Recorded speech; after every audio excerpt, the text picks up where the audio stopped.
那莲房这就伺候侯爷沐浴更衣。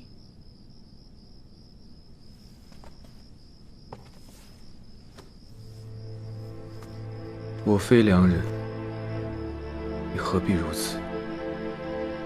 你又怎知我不是甘之如饴？从我见到你的第一眼起，我就将你放在心中。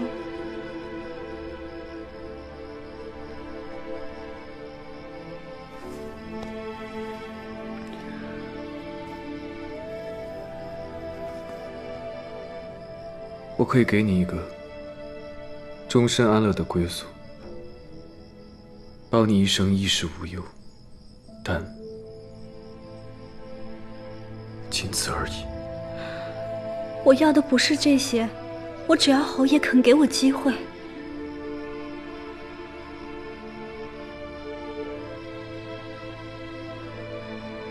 夜深了，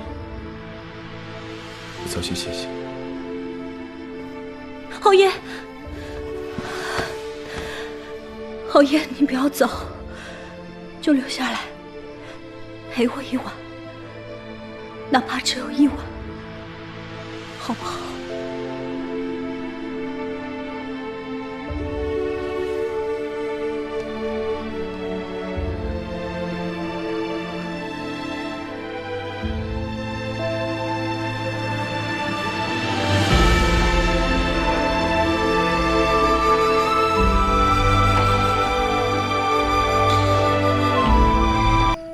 旁人家纳了妾室都是欢天喜地的，像这般愁眉不展的，也只有侯爷您了。你今日怎么话这么多啊？还不是替侯爷您觉得心累，既要为公事奔忙，又要为后宅操心。旁人纳妾室都是多了解语花、温柔乡，对侯爷来说，只不过是多了份责任罢了。乔姨娘无端迁入我徐家，也不能冷落了她。你让人多留点心，她有什么需求尽量满足，切勿怠慢。知道了，侯爷。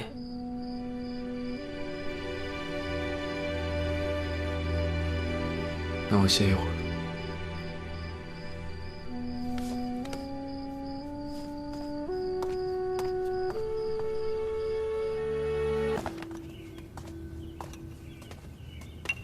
哎呦，妾身来的不巧，打扰太夫人用早饭了。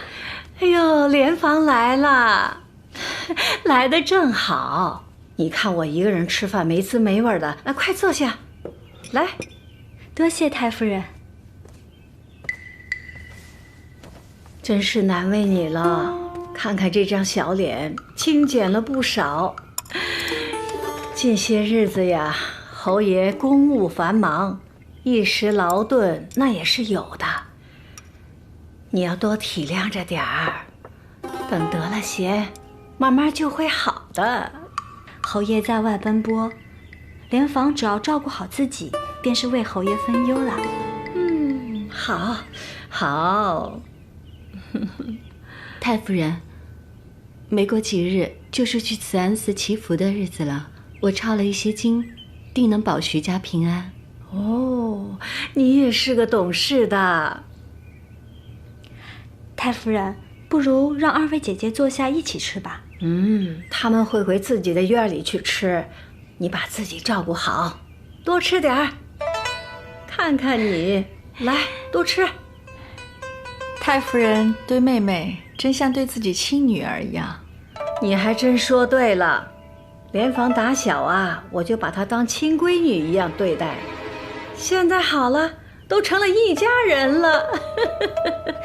太夫人，莲房尚未给夫人敬茶，您先慢慢用。妾身告退了。真是个懂事的孩子，去吧。